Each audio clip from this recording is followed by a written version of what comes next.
binders full of reasons why you shouldn't vote for Kamala Harris. Sometimes the thing that we are frustrated about with Donald Trump might actually be his best asset, and that's that he tells it like it is. Young people also need to get places and they need to buy things, and everything that they buy is more expensive. If you want to go back to a time where you had a sustainable lifestyle, you're going to need to change your vote from Democrat to Republican. Understand that there is one party that believes in your right to free speech, and it's not the party with a D in front of it. Our founding fathers here in this country brought about the idea that you and I have within ourselves the God-given right and the ability to determine our own destiny. The only way they can inherit the freedom we have known is if we fight for it, protect it, defend it, and then hand it to them with the well-taught lessons of how they in their lifetime must do the same. Freedom is never more than one generation away from extinction.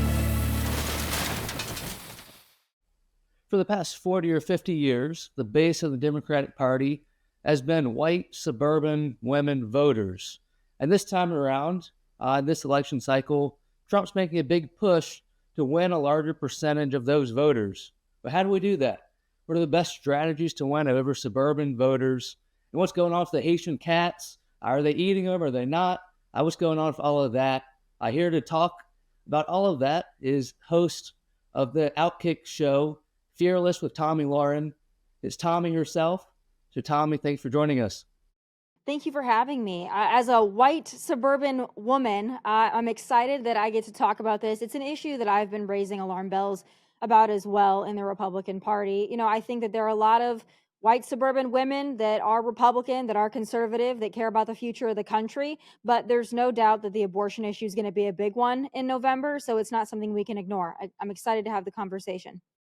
Yeah, I think we have to have the conversation because we haven't for 40 years. And now's the time. The country's on the line this election.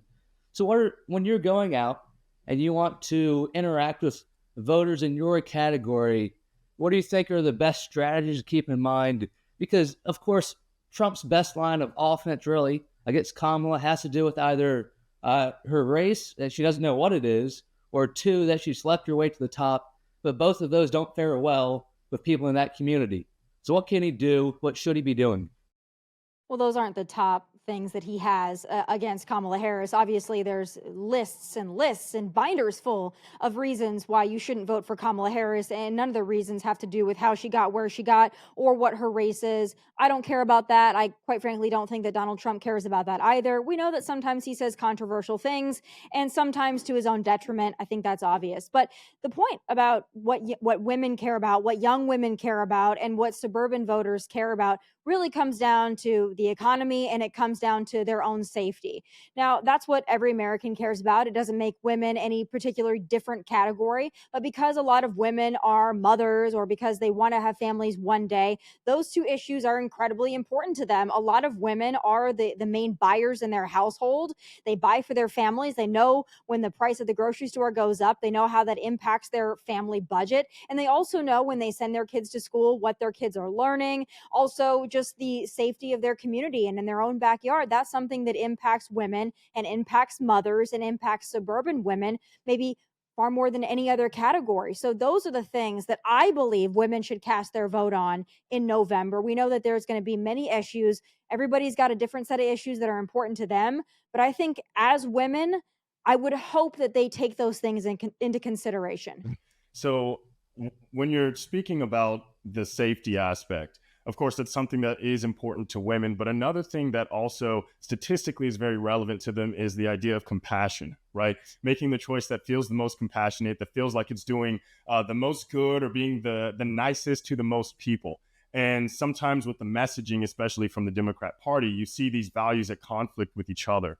And for instance, we look at the border issue and the immigration crisis. How do you think that Trump and even Republicans in general should enhance their messaging such that women sort of are more likely to realize, the difference there? And actually, a lot of times, the more compassionate option is actually also the safest option. But a lot of ladies and just people in general aren't necessarily making that connection. I think that sometimes women might seem as though that feelings and emotion and compassion are important to them because that's part of being feminine. But I think the point we are at now, I think a lot of women are maybe pushing all of those feelings to the side and the emotions to the side because they can't afford to buy the things that they used to be able to afford to buy for themselves and their families. So I think that those things are becoming far more important. The hard reality is I think that women get a bad rap actually for being emotional or thinking with emotions first, but I actually have found that myself and a lot of my friends are actually much more logical in their approach. So I think that there are some women that vote based on emotion, but I don't think to categorize women that way is entirely accurate, especially as we stand here today. But there is no doubt that Donald Trump's tone or the way that he presents himself tends to rub some women the wrong way. That's understandable. I think that Donald Trump needs to focus on the issues. I think that getting into the weeds, talking about Kamala's race or anything of the sort, I think that's a distraction from the main issues. And I think he'd do well to stay away from those things. But sometimes the thing that we are frustrated about with Donald Trump might actually be his best asset. And that's that he tells it like it is. He's not a polished politician. He doesn't sit in a hotel room for a week with intense debate prep to rehearse lines. He just says what he feels, and it might not make people initially feel great when they hear it, but I think that they give him a lot of credit for at least being a genuine and authentic person. That's not something that Kamala can claim. Certainly not. If we look back at his debate performance the other day, how would you grade his messaging on these two top topics for suburban voters, on crime and then on the economy? Did he make the message right? Did he get the point across to them in the right way? Well, I think he could have taken more opportunities. Certainly, he got sidetracked. He was baited. It was a 3-on-1, but I don't like to talk about things being unfair because we should, as Republicans, just understand it's always going to be unfair. Anytime you're walking into a debate with ABC News, you should just go in knowing it's going to be an ambush and then prepare for that reality. But I think he could have taken more opportunity to redirect back to immigration and the economy and safety. There actually wasn't a lot of discussion on the safety in our streets. I think there could have been more. We know that David Muir talked about how things are actually more safe and violent crime is going down. There's a lot of statistics that would argue that that's not the case. And the American people are telling us they don't feel safe in their cities and their communities. That's just a fact. Talk to anybody, they're not feeling as safe as they used to feel, and it's a concern for them. I think he could have redirected. We could have talked about it more. And we also need to talk about something that he tried to highlight. He kind of got off the rails on, but it's migrant crime. And it's young women and women in general that are falling victim to the migrant crime. And whether you want to say that migrants commit fewer crimes, it really doesn't matter because every migrant crime is preventable because they didn't have to be here in the first place.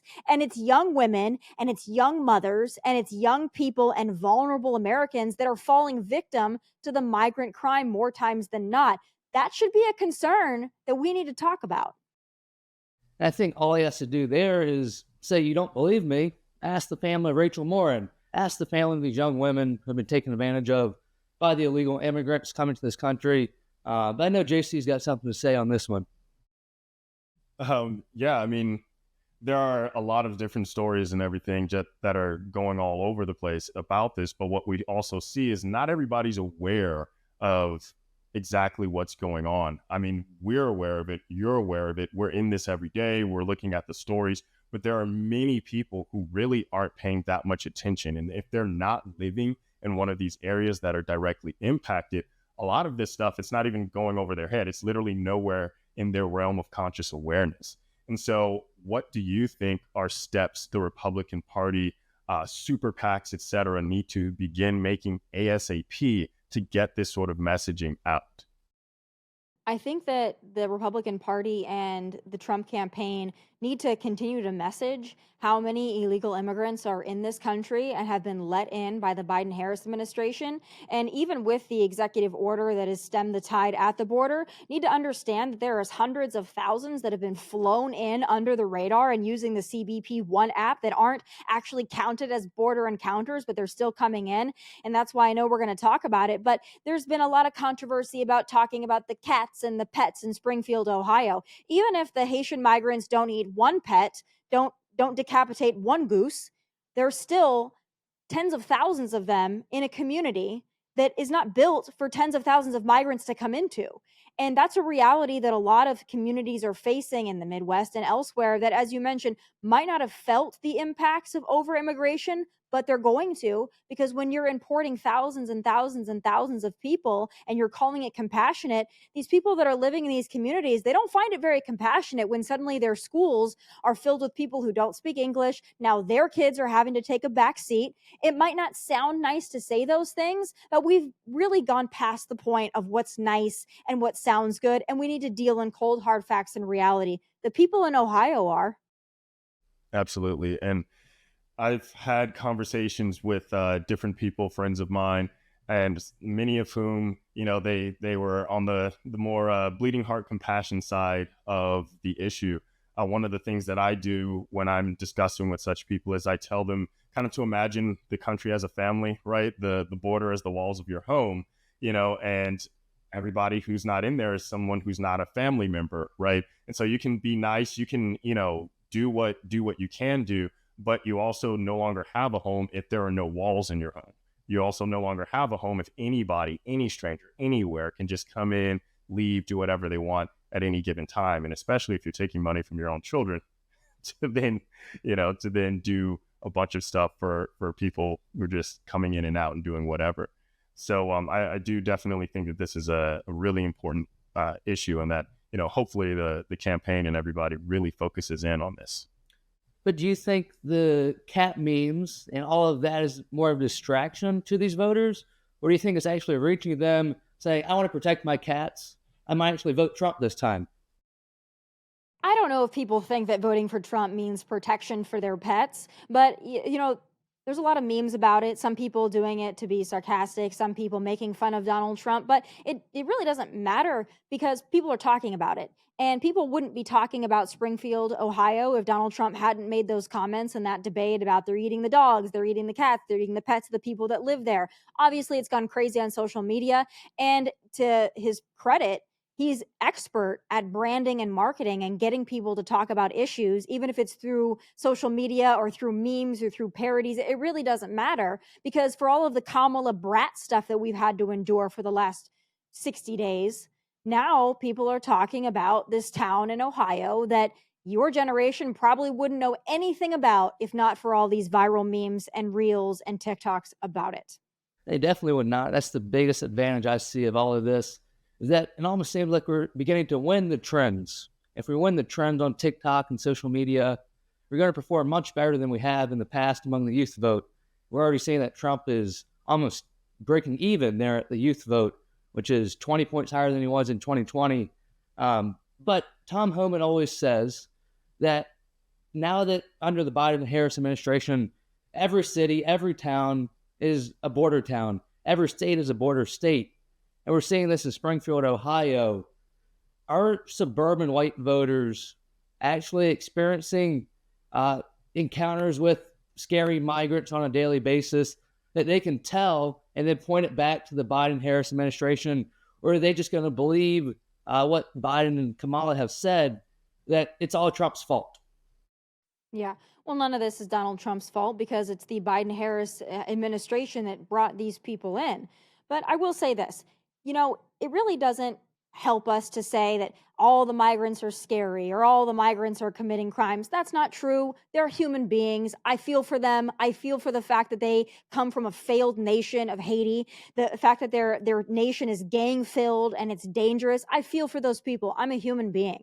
But you can't take a small community that doesn't have the resources, that doesn't have the infrastructure, that doesn't have the space in its schools and its hospitals and its police departments. You can't take 20,000 plus people and plop them in a town and expect that town just to accommodate that. Even if these people are great people, even if these people are not committing crimes, they're not eating pets, the cold hard truth is you can't do that to a small community because they simply cannot handle it.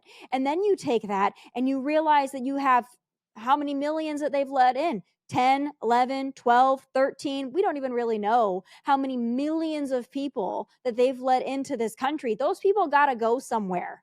And there's no easy solution other than to understand that the people that came in, a lot of them need to go back out because we need to take care of America first. Most people, even if they are compassionate, understand that that just happens to be the truth of the matter.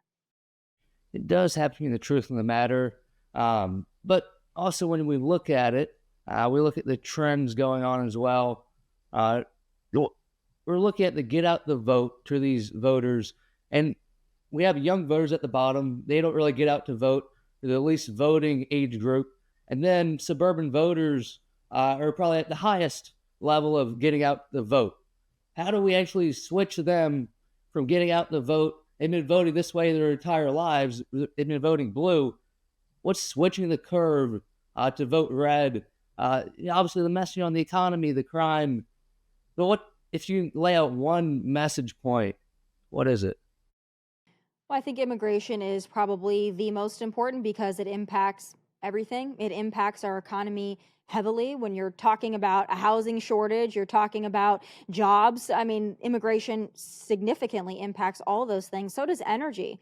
You've got Kamala Harris now that's flip-flopping on the fracking thing and all of this, but there's no doubt that they have an extreme climate change agenda. I know young people think that they care about that, but young people also need to get places and they need to buy things, and everything that they buy is more expensive when energy is more expensive, and energy is always going to be more expensive when you're importing it, especially from hostile nations.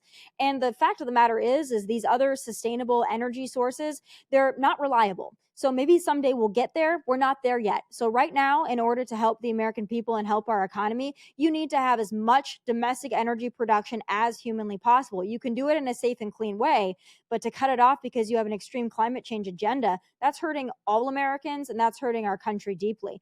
But I think the biggest thing we can say to people is 4 years ago, before COVID, things were going well in our country. You might not have liked Donald Trump. You might not like the things he was saying, but your life was less expensive. You were able to go on more vacations. You were able to eat out more. You were able to live a better quality of life. And 4 years under a Democrat administration has robbed you of that. If you want to go back to a time where you had a sustainable lifestyle, you're going to need to change your vote from Democrat to Republican. You might not like it. It might not make you feel great to vote for Donald Trump, but if you care about your quality of life, that's what you're going to have to do. So let's throw in the thing that Republicans want to talk about at least this cycle, which is abortion. If you were to go do a man on the street video in really any city and ask these Kamala voters why they want to vote for Kamala, most of the young women are going to say, because Trump wants to restrict and take away my reproductive freedom. What do you say to them in that conversation right then and there? Well, listen, Donald Trump is not banning abortion. He doesn't actually have the power to ban abortion. But what the Supreme Court decision did is it brought this issue back to the states. People need to understand that. If you are a radical leftist liberal living in California, congratulations, you will always have the right to abortion. So don't worry about it. And in states that are putting this as a ballot initiative, that's great because you're giving people the control to decide what they want to do with this issue in their own state. I understand that there's issues about people having to cross state lines to get abortions. I understand that. Quite frankly, I don't think ultra restrictive abortion bans are smart. I don't think that they serve the public well because I think that this issue is not a black and white one and we need to have a deeper discussion about it. But I would just say to those people that are really worried about the abortion issue, Donald Trump is not taking your abortion away. He's not banning your abortion. He's delivering this back to you as voters in the state, and you then get to decide. So that should make you feel powerful. It shouldn't make you feel like your rights are at jeopardy or at stake. It should make you feel like you have more of a say than the federal government. That should make you feel empowered. I think that's a brilliant point, and it makes Trump spin it well, and then he's not flip-flopping on his opinions at all either. They can't attack him for that. Let's throw in Taylor Swift, the icon of American youth, we can call it. What do you say about Taylor Swift, JC? Well, I mean, I don't have too much to say about her. Aside from it is interesting, of course, that she went ahead and made that endorsement. Kind of seems like it might have been a little bit more coordinated than it might otherwise appear. But as far as maybe you have friends who listen to Taylor Swift who really like her music, been to the concerts, etc. What are you seeing? Or have you seen anybody who's been in the middle, who's kind of been swayed by this? Do you think that it's going to have any substantive impact in a race that's this close? Very few votes could really swing elections. So what are your thoughts on that?